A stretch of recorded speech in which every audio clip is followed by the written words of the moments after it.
پھر آپ نے دیکھا 1 سال میں پی ٹی آئی کے آفیشیل میڈیا نے مجھے ٹرول کیا، گالم گلوچ دی، ہر وہ کوشش کی گئی کہ پی ٹی آئی کے ورکر کے سامنے میری تضحیک ہو، عوام کے سامنے میری بے توقیری ہو، اور اسی کا تسلسل ہے کہ 3 دفعہ جو ہے نکالا گیا ہوں، شوکاز پہ شوکاز، اور آگے سے کوٹ کیا جاتا ہے کہ نظم و نسق، یعنی کہ ڈسپلن کی خلاف ورزی۔ اب یہ ایک سیاسی پارٹی ہے، یہ کوئی پلٹن یا رجمنٹ تو نہیں ہے کہ جس میں ہمیں کسی نے یہ سکھایا ہو کہ دستہ حسان باش اور دستہ ہوشیار اور دستاں دائیں دیکھ اور بائیں چل۔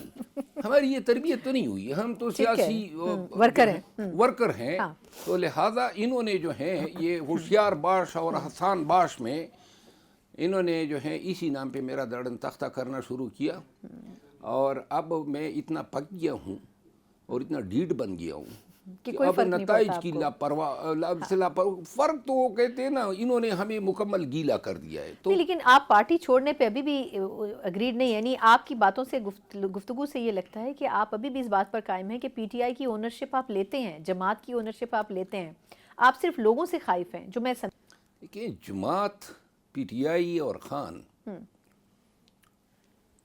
اسی کے لیے تو خان کے لیے اور خان کے کاس کے لیے تو میں نے جو ہیں یہ ساری تحریک چلائی۔ بالکل میں نے ان بدبختوں کو حکومتی مراعات، عہدے، نشستیں دلانے کے لیے تو نہیں چلائی جو ہماری محنت پہ بیٹھ کے اب کنڈلی مار سام بن گئے ہیں اور خان کے کانوں میں صرف میرے خلاف ہی زہر جو ہیں گول رہے ہیں۔ کون لوگ ہیں وہ آپ کے خیال میں سے جو پارٹی کو لیڈ کر رہے ہیں یا جو پس پردہ پارٹی کو چلا رہے ہیں؟ پس پردہ دیکھیں، لیڈ کرنے والے جو ہیں ان کی تو بس یہی ہے کہ خان تک جیل تک چلے جاتے ہیں اور واپس آ جاتے ہیں۔ جو پس پردہ قوتیں ہیں وہ تو اصل صحیح معنوں میں 1 سال سے انہوں نے پارٹی کو ٹیک اوور کیا ہوا ہے۔ نہیں، پس پردہ قوتوں سے کیا مراد ہے آپ کی؟ یہ وہی لوگ ہیں جو خان کے بہت قریبی ہیں اور وہ سمجھتے ہیں کہ کوئی ان کے خلاف منہ کھولے، جو آپ کو لگتا ہے کہ غیر سیاسی ہیں ویسے بنیادی طور پر، آپ ان لوگوں کی طرف اشارہ کر رہے ہیں؟ غیر سیاسی تو اس طریقے سے نہیں ہوئے کہ ساری سیاست ہی وہی کر رہے ہیں۔ پارٹی میں یہ جو آج کل اکاڑ پچاڑ ہیں، یہ جو فلاں کا یہ کرنا ہے، کے پی میں 10 وزیروں کو انہوں نے دڑن تختہ کیا، اور آج کل یہ 2 کام ہو رہے ہیں، کسی کو عہدہ دلانے ہیں، پینیٹریٹ کرانا ہے، اور یا کسی کو جو ہیں گرانا ہے۔ نہیں، لیکن پھر گنڈا پور صاحب بھی آپ کو لگتا ہے اسی وجہ سے قربان ہوئے ہیں؟ مطلب یہ جو بات کہی جا رہی ہے کہ جی پارٹی کو ہم ری اسٹرکچر کر رہے ہیں، آرگنائز کر رہے ہیں، تو آپ کے خیال میں پھر گنڈا پور صاحب کی قربانی بھی اسی وجہ سے ہوئی ہے؟ گنڈا پور صاحب کا ان حالات میں دیکھیے، جنید اکبر خان جو ہیں وہ ایک کڑے وقت میں میرے ساتھ نکلے تھے، ایک انتہائی لائل اور مخلص اور اسٹریٹ فارورڈ آدمی، بالکل، اس پہ جو ہے دوسری رائے میری نہیں ہے۔ لیکن گنڈا پور صاحب جو ہیں، یا مجھ جیسے لوگ، یا اور اپنا وقاص اکرم شیخ وقاص اکرم صاحب، یا کچھ اور لوگ ہیں جن کی باری آنے والی ہے، اور میں نے ان سب کو کہا ہے، میں نے کہا اگر میرے ساتھ یہ ہو سکتا ہے، آپ لوگ جو ہیں اس کی تیاری پکڑ لیں، جس طریقے سے دیکھیں خان کے کاز، خان کی رہائی، حکومت کے ساتھ لڑائی، جدوجہد، مزاحمت، وہ کدھر گئے؟ یہ تو اپنوں پہ شروع ہیں۔ ہماری میڈیا، آفیشیل میڈیا اپنے لیڈروں کی ٹرولنگ کر رہی ہے علی امین خان کے خلاف۔ نہیں، آپ کہہ رہے ہیں کہ گنڈا پور صاحب اور شیخ وقاص صاحب ان کا نمبر بھی آنے والا ہے؟ جی، اور علی امین خان کے خلاف اور شیخ وقاص اکرم کے خلاف پی ٹی آئی، شیخ وقاص اکرم سیکٹری انفارمیشن ہے، اور علی امین خان پی ٹی آئی کے وزیر اعلیٰ ہیں، اور پی ٹی آئی آفیشیل میڈیا جو ہے ان کی ٹرولنگ کر رہی ہے۔ میری ٹرولنگ جو ہے پی ٹی آئی آفیشیل کر رہی ہے، کیونکہ وہ آفیشیل میڈیا جو ہے وہ اب میڈیا سے بڑھ کے کچھ بننا چاہتی ہے، اور یہ انہی پس پردہ قوتوں کے اشارے پہ ہیں۔ بیک وقت میرے خلاف اچانک 6 یوٹیوبر یا صحافیوں نے ایک ہی روز ویلاگ کی ہے، جس میں مجھ پہ بہت سارا گن پھینکا گیا۔ مطلب یہ ہے کہ تنابیں کہیں سینٹرلائز اتھارٹی سے جو ہیں کھینچی جا رہی ہیں، ہلائی جا رہی ہے۔ یہ سمجھتے ہیں کہ کوئی وہی ذہین و فتین ہیں، اور بقایا جو ہیں شاید گھاس چرتے ہیں۔ لیکن آپ کو نہیں لگتا سر کہ یہ جو سوشل میڈیا آپریٹ ہو رہا ہے یہ باہر سے ہو رہا ہے؟ بنیادی طور پر پاکستان میں تو اس کی جڑیں نہیں ہیں، تو پھر پاکستان میں جو موجود لوگ ہیں آپ کو لگتا ہے کہ ان کو اس کا رسپانسبل ٹھہرانا چاہیے؟ نہیں، جو میں نے کہا نا، جو باہر بیٹھے ہوئے ہیں ان کی تنابیں تو ادھر سے کھینچی جاتی ہے نا۔ مطلب بیک وقت 6 یوٹیوبر کا میرے خلاف ایک جیسا ویلاگ کرنا یہ اتفاق تو نہیں ہے ایک ہی روز. اور وہ لوگ جو ماضی میں میرے حق میں بڑے کمپین چلاتے تھے, کوئی مجھے اپوزیشن لیڈر بنوا رہا تھا, کوئی کیا کر رہا تھا, اچانک بلا کسی وجہ کے انہوں نے یو ٹرن لیا. اور میں تو اب کہتا ہوں انہی یوٹیوبرز کو کہتا ہوں, آئیں جناب, میں تو اب آپ کے ساتھ دو ہاتھ کرنے کے لیے فارغ ہوا ہوں, کیونکہ اس وقت تو پارٹی کے نظم و نسق کے نام پہ ہماری زبان پہ قدغن لگی تھی. اللہ کا فضل ہے کہ وہ قدغن آپ نے خود اٹھوا دی. لہذا آئیں, کچھ الزامات لگائیں, اور جو گالم گلوچ بریگیڈ ہے وہ بھی آ جائے, تھوڑی اور گالیاں دے دے. اچھا, لیکن اب ایک جو چیز سمجھ آتی ہے سر, اب آپ نے سوشل میڈیا کی بات کر لی ہے تو میں بھی یہ پوچھنا چاہوں گی کہ یہ جو ٹویٹس خان صاحب کے نام سے ہوتے ہیں, اب سب کو پتہ ہے کہ جبران الیاس صاحب یا شہباز گل صاحب کے بارے میں کہا جاتا ہے کہ وہ بیسکلی انٹرنیشنلی لابی کو موبلائز کر رہے ہیں. تو آپ کو نہیں لگتا کہ یہ باقی جو یہاں موجود سیکرٹری جنرل ہیں یا سربراہ ہیں جو چیئرمین بنے ہوئے ہیں پارٹی کے, ان کے کنٹرول میں کیوں نہیں ہے یہ چیزیں؟ کیونکہ جب کہیں معاملات بہتری کی طرف جاتے ہیں, کوئی ایسی ٹویٹ یا ایسی چیز ہو جاتی ہے جو پورا معاملہ خراب کر دیتی ہے. چیئرمین صاحب جو ہیں اس کی بات میں کر سکتا ہوں. چیئرمین صاحب جو ہیں وہ انتہائی شریف آدمی ہیں, اور میرا خیال ہے کہ اپنی شرافت کی وجہ سے, ان کی لچک کی وجہ سے جو ہیں بہت ساری چیزیں جو ان کو آپریٹ کرنی چاہیے تھی وہ نہیں کر پا رہے ہیں. جس طرح کے سوشل میڈیا ہے, سوشل میڈیا جو ہے نا, اب میرا خیال ہے کہ یہ خان سے بھی کنٹرول نہیں ہوگا. جس لیول پہ یہ پہنچ گئے ہیں, یہ تو اب سمجھتے ہیں کہ پی ٹی آئی جو ہیں ان کے تو فیل ہیں, سوشل میڈیا کے تھرو چل رہی ہے. یہ جو آفیشیل والنٹیئر کی بات نہیں کر رہا ہوں, والنٹیئر نے تو کمال کیا ہے. پی ٹی آئی والنٹیئر وہ لوگ ہیں, یہ لوگ تو تنخواہ دار ہیں, پیسے لیتے ہیں, کماتے ہیں, اور کہتے ہیں ہم نے بڑا احسان کیا, خان کی تصویر پیچھے لگا لیتے ہیں. جو اصل اثاثہ ہیں پی ٹی آئی کا وہ تو لاکھوں میں ہیں. بالکل پی ٹی آئی والنٹیئرز ہیں جو فی سبیل اللہ خان کا بیانیہ لے کر آگے بڑھتے ہیں. لیکن افیشل جو میڈیا ہے نا پی ٹی آئی, جو ان کے کرتا درتا ہیں, وہ لوگ اب سینیٹر بھی بننا چاہتے ہیں. وہ لوگ جو ہیں کہتے ہیں کہ ہم گالم بھی کریں گے, گلوچ بھی کریں گے, تضحیک بھی کریں گے, منہ کھولنے کی اجازت نہیں ہے. لہٰذا اب اس دن پارلیمانی پارٹی میں بہت سارے ایم این ایز نے فریاد کی, یعنی آج سے گزشتہ اجلاس میں تنگ آئے ہوئے ہیں. اور اب جو ہیں ان کا فیصلہ بھی خان صاحب نے کرنا ہی ہوگا. یہ خان صاحب جو ہیں ان کو احساس دلانا ہے کہ اتنے خود سر ہو گئے ہیں, اور الائنس کن کے ساتھ کیے ہوتے ہیں, عادل راجہ جیسے ملک دشمن عناصر کے ساتھ. ایدر میدی ہے, اور ایدر میدی جو ہے اس کے تانے بانے کس کے ساتھ ہیں, کیونکہ ایدر میدی مجھے میسیجز کرتا رہتا تھا, اور عادل راجہ جو ہیں ایک زمانے میں کس کے وساطت سے مجھے ملا, یعنی اس نے بات کی میرے ساتھ, اور کس کے وساطت سے, کبھی منہ اس پہ کھولوں گا, ہو سکتا ہے عادل راجہ خود ہی کوئی جرت کر کے بول دے کہ مجھے اس کا رابطہ نمبر کس نے دیا.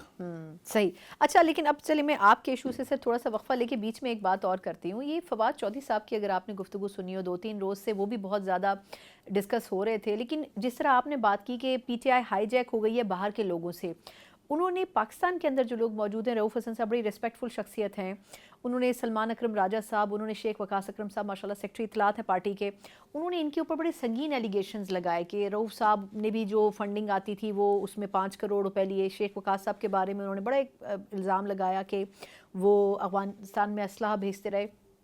آپ کے خیال میں یہ ساری چیزیں اگر وہ کہہ رہے ہیں تو اس میں کیا خان صاحب کی کنسنٹ شامل ہے؟ ایسا کیا ہے کہ وہ یہ اتنی باتیں اب کھل کر رہے ہیں؟ پارٹی کو تو چھوڑے ہوئے بھی انہوں نے, جس طرح میں ابھی تھوڑا بہت بول رہا ہوں نا, میں پارٹی کے خلاف تو نہیں بول رہا ہوں, خان کے خلاف تو نہیں بول رہا ہوں. البتہ ان لوگوں نے جنہوں نے مجھے اس مقام تک پہنچایا, ان کے خلاف بولنے سے کسی کا باپ مجھے روک نہیں سکتا ہے. رؤف حسن صاحب کے حوالے سے اس نے کہا کہ تنخواہ لیتے ہیں, تو یہ حقیقت ہے, تنخواہ لیتے ہیں. اور پارٹی میں میں نے ایک آڈٹ کی بات کی کہ آڈٹ ہونی چاہیے, فنڈز جو آتے ہیں اس میں برا ماننے کی کیا بات ہے. ہم پوری ایمانداری کا دعویٰ کرتے ہیں, اور ہیں خان کی شناخت جو ہے پاکستان کی ایماندار ترین سیاستدان کی ہے. تو لہٰذا جو لوگ ہمیں فنڈ دیتے ہیں ان کے فنڈ کی اگر ہم آڈٹ کر کے ان کو بتا دیں کہ آپ کا پیسہ جائز طریقے سے تصرف میں آیا ہے, تو اس میں کیا بات ہے. تو بہرحال باقی معاملات جو ہیں ان پہ میں مزید کوئی کمنٹ نہیں کروں گا. ٹھیک، لیکن آپ کہہ رہے ہیں کہ پارٹی کی سطح کے اوپر ٹرانسپیرنسی ہونی چاہیے. اچھا سر، خان صاحب سے ملاقات میں کیا رکاوٹ ہے؟ مطلب کیا خان صاحب کو یہ تو سمجھ آ رہا ہے ہم لوگوں کو بھی باہر بیٹھ کے میڈیا میں کہ خان صاحب کو ہر جو بات کہی جا رہی ہے وہ صحیح نہیں ہے. سم ٹائم ان تک بڑی ایک لمیٹڈ معلومات پہنچتی ہے. آپ نے بھی اس بات پہ اشارہ کیا کچھ دن پہلے کہ جی ان کے بڑی محدود معلومات کی رسائی ہے. لیکن کیا وجہ کیا ہے کہ ان کو کاؤنٹر کہیں سے وہ کراس چیک نہیں کرتے ہیں، وہ اس معلومات کے اوپر ہی فیصلہ کر لیتے ہیں؟ جب بات بتانے والے بہت قریبی ہو تو آدمی ضرورت محسوس نہیں کرتا ہے کہ کراس چیک کرے. یہ بھی ہے.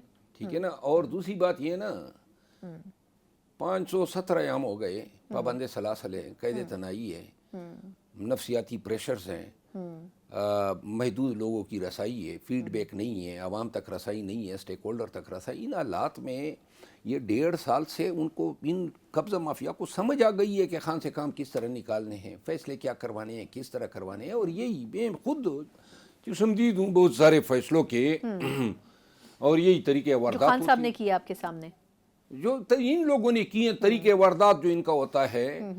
یعنی یہ گروپ ملاقات ہوتی ہے خان کے ساتھ. آج کل اس طرح ہیں کہ اگر خان کی یعنی پارٹی کے اندر آپ نے اپنی عزت بچانی ہے تو اور کوئی منصب بھی ہیں تو آپ نے ادھر جا کے جو یہ فرقہ ہے یا یہ جو گروپ ہے ان کی غیبت سے بچنے کے لیے ضرور ہے اپنی موجودگی رکھنی ہے تاکہ کوئی آپ کی غیر موجودگی میں کوئی غیبت نہ کر دے. یہ لوگ کیا کرتے ہیں، طریقے واردات یہ کرتے ہیں. ایک شخص بات کر لیتا ہے کہ جناب شیر افضل نے جو ہے فلاں بیان دے دیا ہے، اور وہ بیان کیا ہوتا ہے. میں مثال کے طور پہ بیان دیا کل میاں نواز شریف صاحب کی مجھے کیوں نکالا تو میں نے کہا اس کو نکالا گیا تھا باجوہ اور ثاقب نثار کی ایما پہ. تو جناب ان کو یہ خبر اس طرح پہنچائی جائے گی کہ انہوں نے تو نواز شریف کی کل کی حمایت کر دی، اور یہ نہیں بتایا جائے گا کہ میں نے آگے یہ بھی کہا ہے کہ ان فیلڈ میں سزا دیتے تھے یا ان کو جو ہے پاناما میں سزا دیتے، بیٹے سے تنخواہ لینے پہ کیوں سزا ہوئی. تو لہٰذا خان کو آدھی اور وہ ٹویسٹ کر کے بات بتائی جاتی ہے، ٹویسٹ کر کے بات بتا دی جاتی ہیں. دوسرا کہتا ہے کہ جی پارٹی پہ بڑے نیگیٹو اثرات پڑ گئے اس کے، اور ورکر جو ہے انتہائی احتجاج پہ تلا ہوا ہے. تیسرا کہتا ہے جی میں نے اپنے ذرائع سے ان تمام چیزوں کو کنفرم کیا، کوئی اور راستہ نہیں ہے اس آدمی کو ٹھکانے لگانا ہے. تو پھر مروت صاحب اس کا مطلب کوئی ایک شخص تو نہیں ہے جو پارٹی سے آپ کو نکالنا چاہتا ہو، وہ تو پھر ایک پورا ماحول بن چکا ہے. یہ ایک ہی گروپ ہے نا، ایک گروپ میں نہ کہ صرف مجھے، وہ علی امین خان کے پیچھے بھی پڑا ہے، شیخ وقاص صاحب کے پیچھے بھی پڑا ہے، علی محمد خان کے پیچھے بھی پڑا ہے، اسد قیصر کے پیچھے بھی پڑا ہے. درست. اچھا اب یہ بتائیے گا کہ خان صاحب سے ملاقات آپ کی ہے، کوئی سینیریو بنتا ہوا نظر آ رہا ہے؟ آپ کھل کے اس میں بات کرنے جا رہے ہیں یا ابھی مشکل لگ رہی ہے آپ کو ملاقات؟ مجھے کوئی کیا مشکل ہے، میں تو مطلب آرام سے انہوں نے وہاں سے اٹھا کے ادھر رکھ دیا. اب موجودہ وقت میں آپ کو اچھی طرح علم ہے، اسلام آباد میں اگر آپ پی ٹی آئی سے وابستہ ہے، آج ہماری ایک خاتون بہن MNA، اس کا شوہر جو ہیں پابند سلاسل ہیں، 100 سے زیادہ پرچے، اس کے بچے اور شوہر، اس کا دیور مارا گیا، اور اس کے علاوہ ان کا کاروبار بند ہے. یہی حالت ہر ایک MNA کی، ان کے کاروبار بند ہے، اوپر سے اپنی میڈیم پہ چڑھ دوڑتا ہے. بات یہ آج کل پی ٹی آئی میں ہونے کا مطلب یہ ہے ایجنسیوں کی دست درازی سے اپنے آپ کو تیار رکھنا ہے. پولیس سے ابھی پرسوں ایک ہمارے MPA کو یہاں پہ خواہ میں جو ہیں پولیس نے گرفتار کر کے ان پہ دہشت گردی کے پرچے کر دیے ہیں. آپ نے دنیاوی نقصانات کے لیے تیار رہنا ہے، کسی بھی وقت آپ کی گرفتاری ہو سکتی ہے. تو لہٰذا پی ٹی آئی کے ساتھ اس کڑے دور میں کڑا ہونا یہ تو ایک جہاد ہے. انہوں نے خود ہی ہمیں اس جہاد سے علیحدہ کر دیا ہے. تو لہٰذا آنے والے عید کے بعد انہوں نے احتجاج تو کرنا ہے، اور نومبر میں الیکشن بھی آ رہے ہیں گلگت بلتستان. جس نے وہاں پہ کمپین کرنا ہے وہ بیچارہ تو خالد خورشید جو ہیں وہ تو ایک بے بنیاد لغو مقدمے میں عمر قید سے بھی زیادہ سزا دی گئی ہے. تو کمپین کے لیے کون جائے گا؟ نہیں، لیکن آپ یہ کہہ رہے ہیں کہ عید کے بعد احتجاج شروع کرنے کی پوزیشن خان کا تو یہ فیصلہ ہے، لیکن بشرطے کہ احتجاج تب ہو سکے گا جب پارٹی ایک پیج پہ ہو. یہ لغو بے بنیاد قسم کے قصیدہ گو جو ہیں ان سے جان چھڑائی جائے، پارٹی کو ٹریک پہ لائے جائے. انتشار، تفریق اسکزم بڑھتی جا رہی ہے اور یہ جو ہے خان کے لیے پارٹی کے لیے انتہائی نقصان دہ ہے۔ اچھا سر، لاسٹ فیو کوشچنز ہیں، مجھے یہ فرمائیے گا کہ یہ بھی تنقید ہو رہی ہے کہ پارٹی میں کے پی کے اندر خاص طور پر جو خان صاحب کی اہلیہ ہیں ان کے جانے کے بعد مسائل زیادہ پیدا ہوئے، اور گنڈا پور صاحب کی پرفارمنس سے پہلے خان صاحب بڑا خوش تھے۔ آپ خود کے پی سے بلانگ کرتے ہیں، آپ کو کیا لگتا ہے گنڈا پور صاحب سیاسی کارکن زیادہ تھے یا ایز اے سی ایم بھی انہوں نے پرفارم کیا؟ کیونکہ لگتا ہے یہ کہ ان کی رپورٹ اچھی نہیں گئی پچھلے کچھ عرصے میں۔ دیکھیں میرا خیال ہے بہت اچھی چلتی رہی، لیکن پھر جس طرح میرے حلیہ بگاڑ دیا گیا اسی طرح ان کی بھی شبیہ جو ہے خان کے سامنے نیگیٹو پیش ہونے لگی۔ اس میں کوئی دوسری رائے نہیں ہے، مجھے علم ہے اندر کا کہ ان کے ساتھ کیا ہو رہا ہے۔ گنڈا پور صاحب جو ہیں، میں ایک قصہ سنا دوں اگر پی ٹی آئی کا ورکر اس کو سمجھے۔ ایک دن میں ان کے دفتر میں بیٹھا تھا تو ہمارے کچھ ورکر جو ہیں شانگلہ میں شہید ہوئے الیکشن کے دن پہ۔ تو گنڈا پور صاحب سے وہ بات ہو رہی تھی تو انہوں نے کہا 1-1 کروڑ روپے جو ہیں ان کے ورثاء کو دیں۔ اب 1 کروڑ روپے کا اس طرح کا فیصلہ کوئی دوسرا چیف منسٹر کرتا اس کو 1 سال لگتے۔ بالکل۔ گنڈا پور ایک دلیر آدمی ہے، فیصلہ کرنے میں بڑا چست ہیں، اور اس کے علاوہ دیر اینڈ دین فیصلے کرتا ہے۔ وہ محمود خان بھی نہیں ہے اور نہ بزدار ہے، پرویز خٹک بھی نہیں ہے، پرویز خٹک بھی نہیں ہے۔ دیکھیں میں ان کا وکیل رہا ہوں، ٹھیک۔ میں جب یہ اس کو پاکستان کے 3 صوبوں میں پھرایا گیا میں وکیل تھا، لیکن اس کی آنکھیں بتاتی تھی۔ ایک دن میں نے ان کو مجبور کیا، میں نے کہا کیا ہو رہا ہے آپ کے ساتھ، مجھے بتائیں تاکہ عدالت کو آگاہ کر دیں۔ تو اس نے کہا کہ صرف اتنا بتا سکتا ہوں کہ جانوروں سے بھی گئے گزروں سے لوگوں سے واسطہ پڑا ہے۔ اس آدمی نے اتنا تشدد سے آئے، ایک فکرہ اس کو کہا گیا، مجھے خود انہیں کہا کہ یہ اتنا لکھ دیں کہ جی میں پی ٹی آئی کو خیر آباد کہتا ہوں، اور اس نے کہا نہیں، میرے بچے میری نسل جو ہے ان کے لیے ایک تانا بنے گا۔ اس گنڈا پور کو آج میڈیا پہ یہ لوگ غدار بنا رہے ہیں، اور کے پی کی گورننس کی حالت صرف میں ایک مثال دوں، 4 صوبوں میں سے واحد صوبہ ہیں جس نے آئی ایم ایف کی ڈیمانڈ کو میٹ کرتے ہوئے اپنا قرضہ دے دیا۔ 1 سال تقریباً گزر چکا ہے، گزر گیا، 1 سال میں ایک سکینڈل کوئی بتا دے کہ پارٹی یا گورنمنٹ کے خلاف یہ سکینڈل آ گیا ہے۔ یہ زبانی، اور ہمیں ہمارے صوبے میں کتنی رقم صرف ہو رہی ہے، پنجاب اس کے مقابلے میں جو ہے 36 گنا زیادہ رقم صرف کر رہا ہے۔ 90 کے قریب پروجیکٹ ابھی تک لانچ کر چکی ہیں مریم صاحبہ، 90 کے قریب پروجیکٹس، 90 سے اوپر پروجیکٹس وہ لانچ کر چکی ہیں۔ 90 میں ہمارے اپنے ضلع میں 50 پروجیکٹ لانچ ہو چکے ہیں۔ اگر پروجیکٹ نہیں، میں وہی کہہ رہی ہوں کہ ان کے پاس ان کو اتنی فنڈنگ موجود ہے کہ وہ دھڑا دھڑ منصوبے وہاں لانچ ہو رہے ہیں، مرکز کا تعاون بھی حاصل ہے، آئی ایم ایف کا پیسہ بھی ادھر جا رہا ہے۔ کے پی کے 54 ارب روپے انہوں نے سٹک کیے ہوئے ہیں، ہمارے اپنے قرضے واپس نہیں کر رہے ہیں۔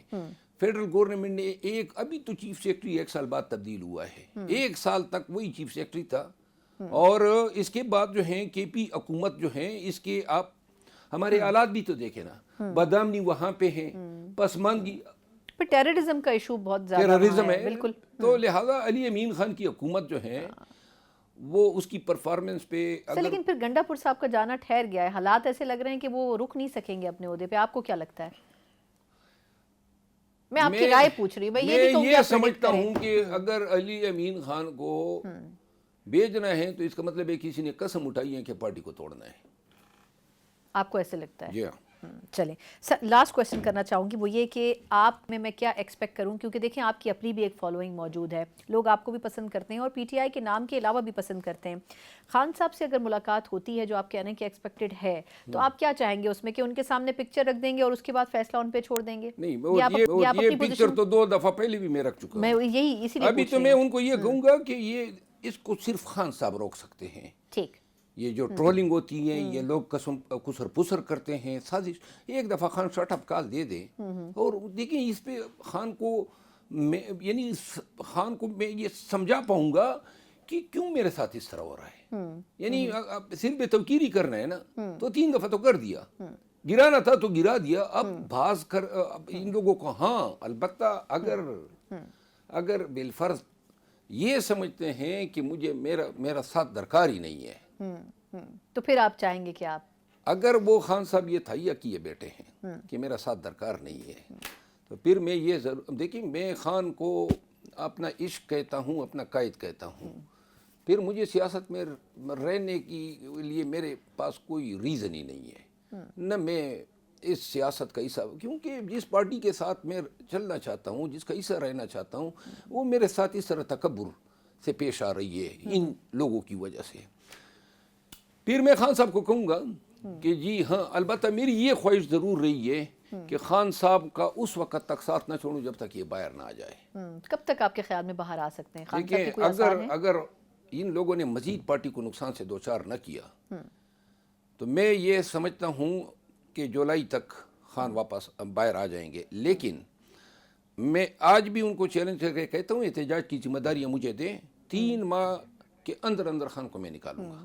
یہ میرا وعدہ ہے، اور میں احتجاج کی ذمہ داریاں مانگ رہا ہوں. کوئی وزارت ہے، کوئی اسٹینڈنگ کمیٹی ان کی چیئرمین ہے، نہیں مانگ رہا ہوں. اور آپ پورے پاکستان میں احتجاجی پورے تحریک پاکستان چلائیں میں گے؟ احتجاج کروں گا. جس طرح 9 مئی کے بعد پاکستان کو نکالا، اس سے 10 گنا زیادہ تعداد میں پاکستانیوں کو نکالوں گا. یہ 11 اپریل سے میں چیخ کے کہہ رہا ہوں. 11 اپریل سے مجھے کوئی ذمہ داری نہیں دی ہے. کیوں نہیں دی ہے؟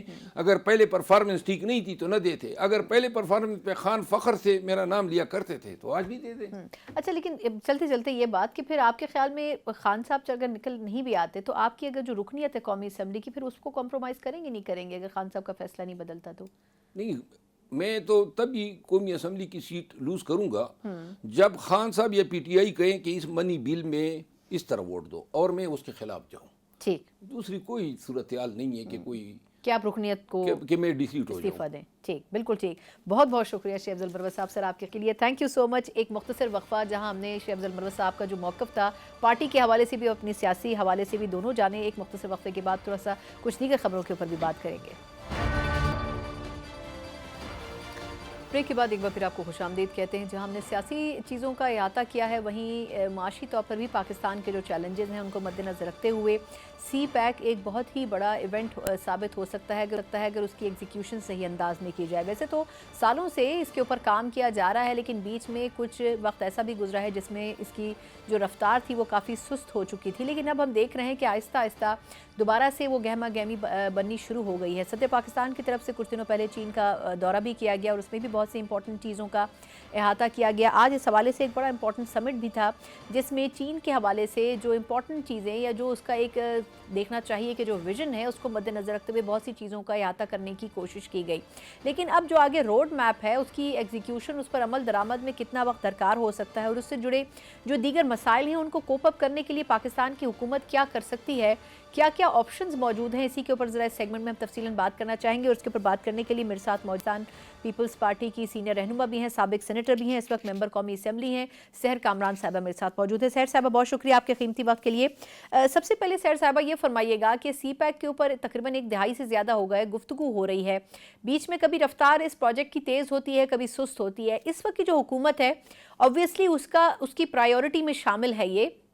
صدر پاکستان نے دورہ بھی کیا اسی مناسبت سے. آپ کو کیا لگتا ہے کہ آج بھی اس حوالے سے جو ایک امپورٹنٹ ایکٹیویٹی کی گئی تھی، لیکن کیا اس پورے پروجیکٹ کو مد نظر رکھتے ہوئے حکومت پاکستان کوئی اسپیشل میجرز لے رہی ہے آپ کے خیال میں؟ نہیں، دیکھیں بالکل پاکستان از بیک آن ٹریک. اور اب ہم یہ دیکھیں کہ سی پیک کے اوپر اب جو ہے دوبارہ رفتار کے ساتھ کام ہو رہا ہے.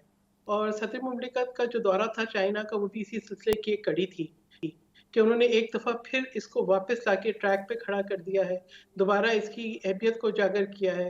اور میں سمجھتی ہوں یہ بہت ضروری تھا. پاکستان کی جو سب سے بڑی اسٹرینتھ ہے وہ کنیکٹیوٹی ہے.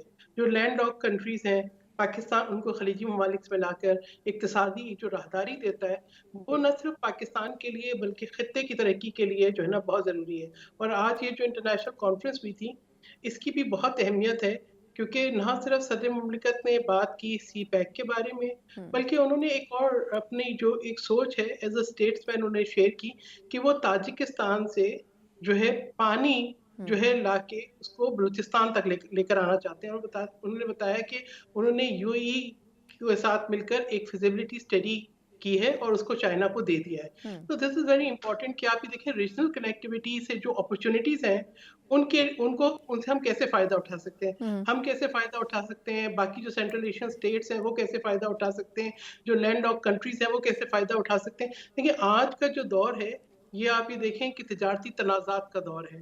ایک طرف ہمیں نئے اتحاد بنتے ہوئے نظر آتے ہیں، ایک طرف تجارتی تنازعات نظر آتے ہیں، کہیں ٹیرف کی بات نظر آتی ہے، کہیں آپ یہ دیکھیں کمپٹیشن کنٹیسٹیشن ہمیں چائنا اور یو ایس میں نظر آتا ہے. ایسے وقت میں بہت ضروری ہے کہ جو ممالک خصوصی طور پہ کہوں گی جو خطے کے ممالک ہیں وہ ساتھ مل کر ایک اقتصادی ترقی کا ایک سفر آگے بڑھائیں تاکہ امن بھی ہو، ترقی بھی ہو. ترقی اور امن ساتھ ساتھ جڑے ہوئے ہیں. تو یہ سی پیک میں آپ دیکھیں ایئرپورٹ جو ہے وہ فعال ہو گیا ہے. پھر اب جو ہے دوبارہ جو ہے وہ منصوبے ان میں تیزی سے کام شروع ہو گیا ہے. اور پھر ابھی جو صدر مملکت کا جو دورہ تھا اس میں کئی ایم او یو سائن ہوئے ہیں. تو یہ بہت ہی ایک میں سمجھتی ہوں خوش آئند پیش رفت ہے. اچھا اینڈ وی شوڈ لائک جی میم یہ فرمائیے گا کہ چلیں آپ کو یاد ہوگا کہ پیپلز پارٹی کا جو اپنا دور تھا 2008 سے 13 میں، اس میں صدر پاکستان نے بڑے دورے کیے چین کے، اور اس میں سی پیک میرا خیال ہے کہ سب سے تیز ترین رفتار کے ساتھ اس کے اوپر کام ہوا. لیکن یہ فرمائیے گا کہ اس وقت کا جو سینیریو ہے ایک بہت بڑے گیپ کے بعد یا سلو ڈاؤن ہونے کے بعد یہ پروجیکٹ اب دوبارہ، کیونکہ انٹرنیشنل کمیونٹی بھی نہیں چاہتی تھی کہ سی پیک اتنا فلورش کرے، تو اب اس کو مد نظر رکھتے ہوئے پاکستان کیا فیسلٹیز آفر کر سکتا ہے؟ کیونکہ چین کی اپنی بھی ریزرویشنز تھیں، جیسے کچھ سیکیورٹی کے مسائل تھے، ریسورسز کے حوالے سے تھے، پھر کچھ اب جوائنٹ وینچرز بھی چین اور پاکستان کرنے جا رہے ہیں. پھر یہ خبر بھی آئی تھی کہ شاید میوچولی ایک ایسی فورس بنائی جا رہی ہے سیکیورٹی کے حوالے سے جو چین اور پاکستان مل کے جس پہ کام کریں گے. تو ان ایشوز کو مد نظر رکھتے ہوئے پاکستان کیا آپ کے خیال میں کس سمت میں جا رہا ہے، اور کیا اس حوالے سے فردر پلاننگ ہے؟ دیکھیں ایک چیز تھی سب سے اہم، وہ تھی باہمی اعتماد کی بحالی، جو کہ میں سمجھتی ہوں کہ صدر مملکت کے حالیہ دورے میں بہت حد تک ممکن ہوئی ہے. پھر افواج پاکستان کا جو کردار ہے، جو عزم ہے دہشت گردی کے خلاف، اس کی بھی ایک بہت بڑی اہمیت ہے، کیونکہ وہ اعتماد دیتا ہے انٹرنیشنل انویسٹرز کو کہ وہ آئیں اور پاکستان میں انویسٹمنٹ کریں. پھر ایس آئی ایف سی کا قیام، یعنی جو کمپلیکیٹڈ مراحل تھے سرمایہ کاری میں ان کو دور کرنا اور ایک بہتر طریقے سے جو ہے وہ آگے سرمایہ کاری کو لے کے چلنا. تو کاوشیں تو ہیں، اور میں سمجھتی ہوں کہ اس وقت کیونکہ یہ جو ہے سی پیک صرف پاکستان کے فائدے میں نہیں ہے، یہ چین کے فائدے میں بھی ہے. تو ان کو بھی جو ہے یہ رسائی چاہیے سمندر کے ذریعے خلیجی منڈیوں تک، تو ان کے بھی فیور میں ہے، سینٹرل ایشین کنٹریز کے بھی فیور میں ہے. اور آج جو صدر مملکت نے بات کی، انہوں نے کہا میں وہ کنٹریز جو ہیں ریجنل میں سب کو دعوت دیتا ہوں کہ آئیں. دیکھیں پاکستان ایک چیز کو آفر کر سکتا ہے، ریجنل کنیکٹیوٹی کو آفر کر سکتا ہے، اقتصادی شاہراہ کو آفر کر سکتا ہے، اقتصادی منڈی کو آفر کر سکتا ہے. اس سے ہم سب مل کے بینیفٹ لے سکتے ہیں. انرجی کوریڈورز بن سکتے ہیں، پانی کے کوریڈور اب جو آج انہوں نے بات کی. تو میں سمجھتی ہوں کہ جو صدر مملکت کا جو پہلا دور تھا، انہوں نے چائنا کے وزٹس کیے، اور انہوں نے بتایا کہ ہر دفعہ انہوں نے وزٹ ایک نئے شہر کا کیا، اور وہاں سے دیکھا کہ کس طریقے سے پاکستان اپنے لیے اور وہ اپنے لیے انٹرسٹ کو یکجا کر سکتے ہیں اور آگے بڑھ سکتے ہیں. اور یہی سوچ کے انہوں نے جو ہے اپنے دور حکومت کے اندر سی پیک کی بنیاد رکھی، اور چائنا پاکستان اکنامک کوریڈور جو ہے اس کے بعد پھر آگے بڑھا. لیکن ڈیفینیٹلی آپ دیکھیں کنٹینیوٹی آف پالیسیز بہت ضروری ہے. ہمارے یہاں حکومتیں چینج ہونے سے کنٹینیوٹی آف پالیسیز نہیں رہتی. اب یہ ہے کہ میں سمجھتی ہوں کہ ایک جو حکومت کے اندر ایک جو سوچ ہے کہ کنٹینیوٹی جو ہے وہ برقرار رکھنی ہے، حکومتوں کے آنے جانے سے کچھ نہیں ہوگا، اسی لیے ایس آئی ایف سی کا بھی قیام ہے. اسی طریقے سے سیکیورٹی کے لیے آپ دیکھیں کہ ہمارے افواج پاکستان جس طریقے سے ایک فعال کردار ادا کر رہی ہے اور سرحدوں کی بھی حفاظت کر رہی ہے، اور دہشت گردوں کے خلاف بھی ایک عزم دوبارہ سے سامنے آئے ہیں. تو یہ جو انٹرنیشنل اعتماد ہے اس کو بھی بحال کرتا ہے. اور اب جس طریقے سے اب یہ جو آج کی جو کانفرنس تھی، اس کا مطلب یہی تھا کہ ایمرجنگ اپرچونٹیز ہیں اس سے نہ صرف پاکستان بلکہ خطے کے ممالک بھی جو ہے فائدہ اٹھائیں. تو یہ جو ہے نا بہت ایک میں سمجھتی ہوں اہم کانفرنس تھی. اور ابھی دیکھیں کہ پاکستان شنگھائی کوآپریشن آرگنائزیشن کا بھی ممبر ہے. تو یہ جو خطے کے ساتھ جو اتحاد ہے، سارک ہے، ایس سی او ہے، سی پیک ہے، یہ اقتصادی ترقی کے لیے بہت ضروری ہے. اچھا میم یہ بتائیے کہ لاسٹلی مجھے کہ یہ جس طرح آپ نے ابھی ایس آئی ایف سی کے قیام کی بات کی ہے، تو اس سے کتنی فیسیلیٹیشن ہوئی ہے؟ اس کو بھی اب کافی ٹائم ہو گیا ہے، لیکن اس کا بھی اصل مقصد یہ تھا کہ چیزوں کو زیادہ فاسٹ پیس انداز میں کیا جائے. تو ایک تو یہ کہ اس قسم کی پلیٹ فارم سے کتنا ہم فیسیلیٹیٹ کر سکتے ہیں انٹرنیشنل کمیونٹی کو اور انویسٹر کو کہ وہ پاکستان آئے انویسٹ کرے. ایک طرف ہم دیکھ رہے ہیں چاہ بہار کو بلڈ اپ کرتا جا رہا ہے بھارت آہستہ آہستہ سی پیک کے پیرالل اور گوادر کے پیرالل، تو پاکستان کو بھی وہ چیزیں اپنے فاسٹ پیس میں تو کرنی پڑیں گی. تو یہ جو مختلف پلیٹ فارمز کا آپ نام لے رہی ہیں، شنگھائی تعاون تنظیم ہے یا پھر اس کے علاوہ اقتصادی تعاون تنظیم ہے، یہ جو جتنی بھی پلیٹ فارمز ہیں ان سے میکسیمم گین کیسے حاصل کیا جا سکتا ہے؟